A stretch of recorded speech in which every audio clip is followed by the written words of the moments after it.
Good evening. I'm Martha Raddatz from ABC News. And I'm Anderson Cooper from CNN. We want to welcome you to Washington University in St. Louis for the second presidential debate between Hillary Clinton and Donald Trump, sponsored by the Commission on Presidential Debates. Tonight's debate is a town hall format, which gives voters a chance to directly ask the candidates questions.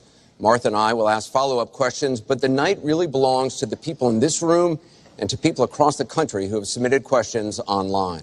The people you see on this stage were chosen by the Gallup organization. They are all from the St. Louis area and told Gallup they haven't committed to a candidate.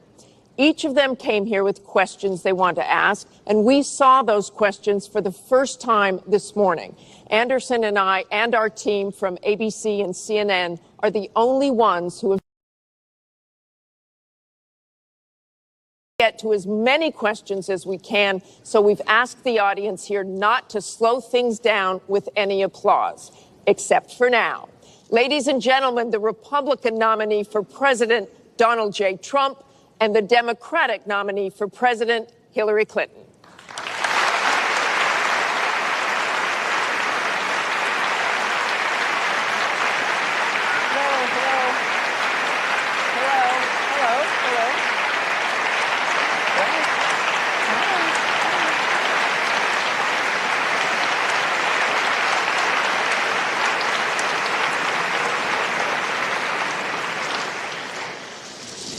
Thank you very much for being here. We're going to begin with a question from one of the members in our town hall.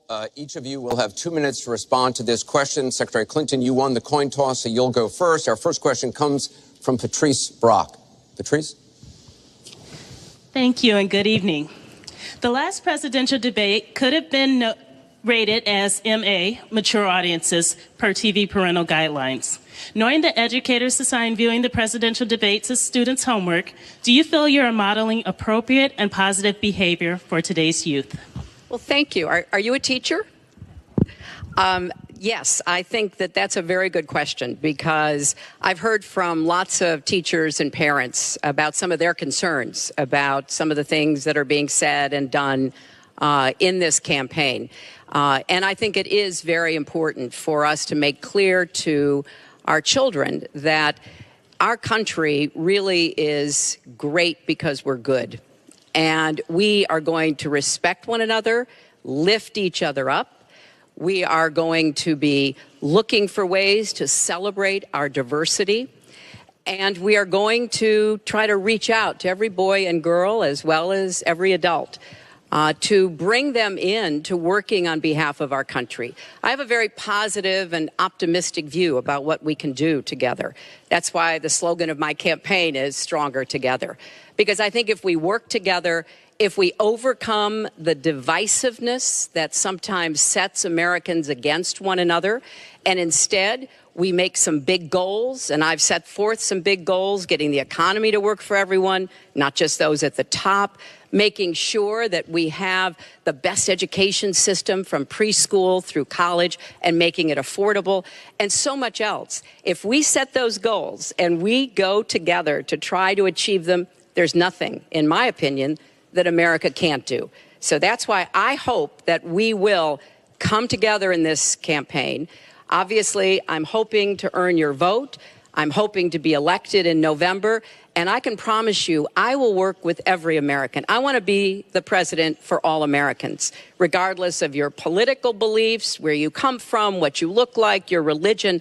I want us to heal our country and bring it together, because that's, I think, the best way for us to get the future that our children and our grandchildren deserve. Secretary Clinton, thank you. Mr. Trump, you have 2 minutes.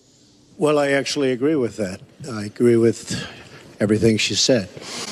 I began this campaign because I was so tired of seeing such foolish things happen to our country.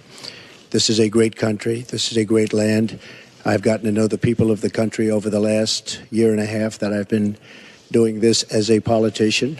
I cannot believe I'm saying that about myself, but I guess I have been a politician.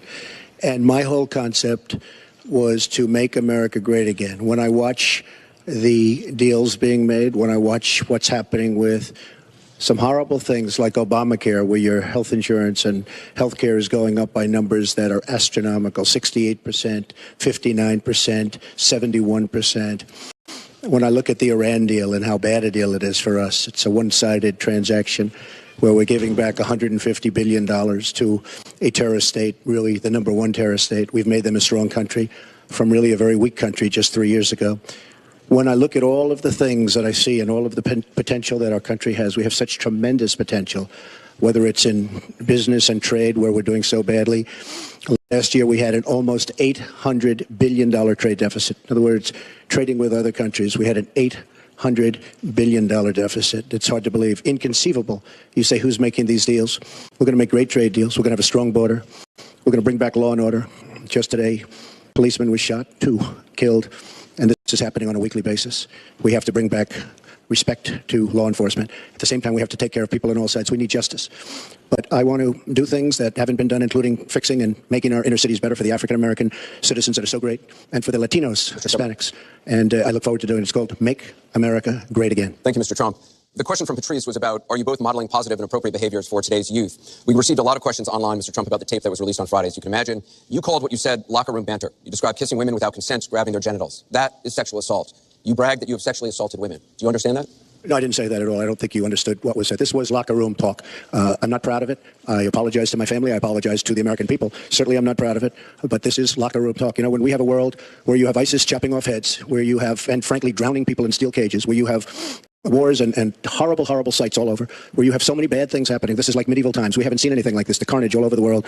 And they look and they see, can you imagine the people that are frankly doing so well against us with ISIS? And they look at our country and they see what's going on. Yes, I'm very embarrassed by it. I hate it, but it's locker room talk, and it's one of those things. I will knock the hell out of ISIS. We're going to defeat ISIS. ISIS happened a number of years ago in a vacuum that was left because of bad judgment. And I will tell you, I will take care of ISIS. So, Mr. Trump, we should get on to much more important things and much bigger things. Just for the record, though, are you saying that what you said on that bus 11 years ago, that you did not actually kiss women without consent or grope women without consent? I have great respect for women. Nobody has more respect for women than I do. So for the record, you're saying you never did that? Things that, frankly, you hear these things I said, and I was embarrassed by it, but I have tremendous respect for women. Have you ever done those women things? Have respect for me. And I will tell you, no, I have not. And I will tell you that I'm going to make our country safe. We're going to have borders in our country, which we don't have now. People are pouring into our country, and they're coming in from the Middle East and other places. We're going to make America safe again. We're going to make America great again, but we're going to make America safe again. And we're going to make America wealthy again, because if you don't do that, it sounds harsh to say, but we have to build up the wealth of our nation. Right now, other nations are taking our jobs and they're taking our wealth. Thank you, Mr. And that's what I want to talk about. Secretary Clinton, do you want to respond? Well, like everyone else, I've spent a lot of time thinking over the last 48 hours about what we heard and saw. You know, with prior Republican nominees for president, I disagreed with them on politics, policies, principles, but I never questioned their fitness to serve. Donald Trump is different. I said starting back in June that he was not fit to be president and commander-in-chief. And many Republicans and independents have said the same thing. What we all saw and heard on Friday was Donald talking about women, what he thinks about women, what he does to women. And he has said that the video doesn't represent who he is. But I think it's clear to anyone who heard it that it represents exactly who he is. Because we've seen this throughout the campaign. We have seen him insult women. We've seen him rate women on their appearance, ranking them from 1 to 10. We've seen him embarrass women on TV and on Twitter. We saw him after the first debate spend nearly a week denigrating a former Miss Universe in the harshest, most personal terms. So, yes, this is who Donald Trump is. But it's not only women, and it's not only this video that raises questions about his fitness to be our president, because he has also targeted immigrants, African Americans, Latinos, people with disabilities, POWs, Muslims, and so many others. So this is who Donald Trump is. And the question for us, the question our country must answer, is that this is not who we are. That's why, to go back to your question, I want to send a message, we all should, to every boy and girl, and indeed to the entire world, that America already is great, but we are great because we are good. And we will respect one another, and we will work with one another, and we will celebrate our diversity. These are very important values to me, because this is the America that I know and love. And I can pledge to you tonight that this is the America that I will serve if I'm so fortunate enough to become your president. And we want to get to some questions from online. To respond to that? I assume I am. Yes, you can respond to that. It's just words, folks. It's just words. Those words I've been hearing them for many years. I heard them when they were running for the Senate in New York, where Hillary was going to bring back jobs to upstate New York, and she failed. I've heard them where Hillary's constantly talking about the inner cities of our country, which are a disaster, education-wise, job-wise, safety-wise, in every way possible. I'm going to help the African Americans. I'm going to help the Latinos, Hispanics. I am going to help the inner cities. She's done a terrible job for the African Americans. She wants their vote, and she does nothing, and then she comes back 4 years later. We saw that firsthand when she was United States Senator. She campaigned where the primary part of her campaign. I want to get to audience questions and online questions. So she's allowed to do that, but I'm not allowed to respond. You're going to get to respond right now. This tape is generating intense interest. In just 48 hours, it's become the single most talked about story of the entire 2016 election on Facebook, with millions and millions of people discussing it on the social network. As we said a moment ago, we do want to bring in questions from voters around the country via social media. And our first stays on this topic. Jeff from Ohio asks on Facebook, Trump says the campaign has changed him. When did that happen? So, Mr. Trump, let me add to that. When you walked off that bus at age 59, 2009? Were you a different man, or did that behavior continue until just recently? And you have 2 minutes for this. I told you, that was locker room talk. I'm not proud of it. I am a person who has great respect for people, for my family, for the people of this country, and certainly I'm not proud of it. But that was something that happened. If you look at Bill Clinton, far worse, minor words, and his was action. His was what he's done to women. There's never been anybody in the history of politics in this nation that's been so abusive to women. So you can say any way you want to say it, but Bill Clinton was abusive to women. Hillary Clinton attacked those same women and attacked them viciously. 4 of them here tonight. One of the women, who is a wonderful woman, at 12 years old, was raped at 12. Her client, she represented, got him off, and she's seen laughing on 2 separate occasions, laughing at the girl who was raped. Kathy Shelton, that young woman, is here with us tonight. So don't tell me about words. I apologize for those words. But it is things that people say. But what President Clinton did, he was impeached. He lost his license to practice law. He had to pay an $850,000 fine to one of the women, Paula Jones, who's also here tonight. And I will tell you that when Hillary brings up a point like that, and she talks about words that I said 11 years ago, I think it's disgraceful, and I think she should be ashamed of herself if you want to know the truth. Please hold the applause. Secretary Clinton, you have 2 minutes. Well, first, let me start by saying that so much of what he just said is not right. But he gets to run his campaign any way he chooses. He gets to decide what he wants to talk about. Instead of answering people's questions, talking about our agenda, laying out the plans that we have that we think can make a better life and a better country, that's his choice. When I hear something like that, I am reminded of what my friend Michelle Obama advised us all. When they go low, you go high. And look, if this were just about one video, maybe what he's saying tonight would be understandable. But everyone can draw their own conclusions at this point about whether or not the man in the video or the man on the stage respects women. But he never apologizes for anything to anyone. He never apologized to Mr. and Mrs. Khan, the Gold Star family, whose son Captain Khan died in the line of duty in Iraq, and Donald insulted and attacked them for weeks over their religion. He never apologized to the distinguished federal judge, who was born in Indiana.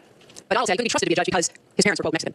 He never apologized to the reporter they mimicked and mocked on national television, and our children were watching. And he never apologized for the racist lie that President Obama was not born in the United States of America. He owes the president an apology, he owes our country an apology, and he needs to take responsibility for his actions and his words.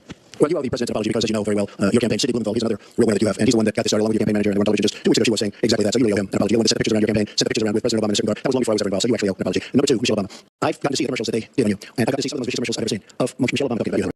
So you talk about friend, go back and take a look at those commercials. A race where you lost, fair and square. Unlike the Bernie Sanders race where you won, but not fair and square, in my opinion. You only have to do is WikiLeaks and just see what they said about Bernie Sanders and see what Deborah Wasserman Schultz had in mind. Because Bernie Sanders between super delegates and Deborah Wasserman Schultz, you never had a chance. I was so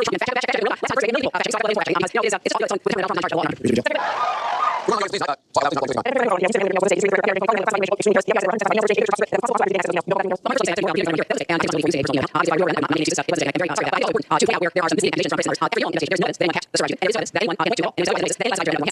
when you talk about apology, I think the one that you should really be apologizing for, and the thing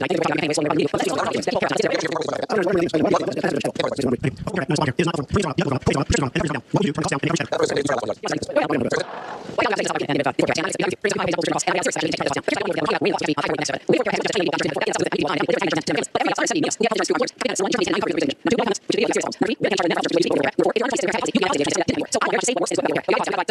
apologizing for, are the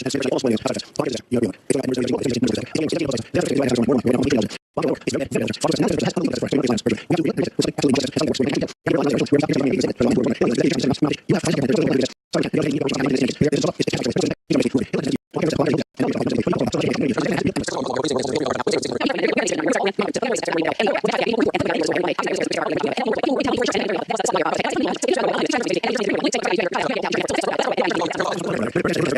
but I'm going to say, and I hate to say, but if I win, I'm going to instruct my attorney general to get a special prosecutor to look at because there's never been some lies, so much deception, there's never been anything like special prosecutor. Not saying last week, the people of this country fears. In my opinion, the people that are long-term ways to for fears.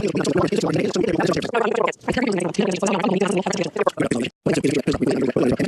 nearly 33,000 and that's what he should be. So in the special prosecutor, people have a license to 1/5 of the United States. She knows where the legacy right? She knows where